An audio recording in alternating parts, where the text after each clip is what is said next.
Medical കോളേജിലെ ഉപകരണ പ്രതിസന്ധിയിൽ വെളിപ്പെടുത്തൽ നടത്തിയ ഡോക്ടർ ഹാരിസ് ചിറക്കലിന് കാരണം കാണിക്കൽ നോട്ടീസ് അയച്ച മെഡിക്കൽ വിദ്യാഭ്യാസ ഡയറക്ടർ. വിദഗ്ധ സമിതി റിപ്പോർട്ടിന്റെ അടിസ്ഥാനത്തിലാണ് നടപടി. തെറ്റായ വിവരം പ്രചരിപ്പിച്ച് സർക്കാരിനെ അപകീർത്തിപ്പെടുത്താൻ ശ്രമിച്ചെന്നും നോട്ടീസിൽ പരാമർശം. ഡോക്ടർ ഹാരിസിന്റെ നടപടികൾ സർവീസ് ചട്ടലംഘനം എന്ന അന്വേഷണ സമിതിയുടെ റിപ്പോർട്ടിന്റെ അടിസ്ഥാനത്തിലാണ് കാരണം കാണിക്കൽ നോട്ടീസ്.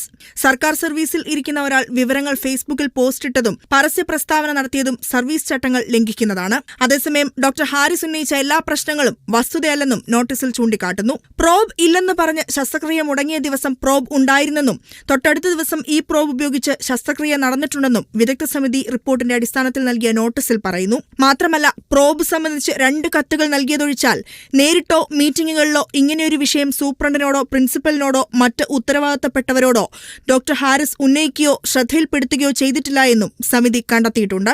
ഈ സാഹചര്യത്തിൽ തെറ്റായ വിവരം പ്രചരിപ്പിച്ച സർക്കാരിനെ അപകീർത്തിപ്പെടുത്താൻ ശ്രമിച്ചത് ഗുരുതര ലംഘനം എന്നും വിശദീകരണം ആവശ്യമാണെന്നും കാരണം കാണിക്കൽ നോട്ടീസിൽ പറയുന്നു. നോട്ടീസിന് ഡോക്ടർ ഹാരിസ് ചിറക്കൽ മറുപടി നൽകും. ഡോക്ടർക്കെതിരെ കടുത്ത നടപടി ഉണ്ടായാൽ ശക്തമായ പ്രക്ഷോഭത്തിലേക്ക് നീങ്ങുമെന്ന് KGMCTA വ്യക്തമാക്കിയിട്ടുണ്ട്. റിപ്പോർട്ടർ, തിരുവനന്തപുരം.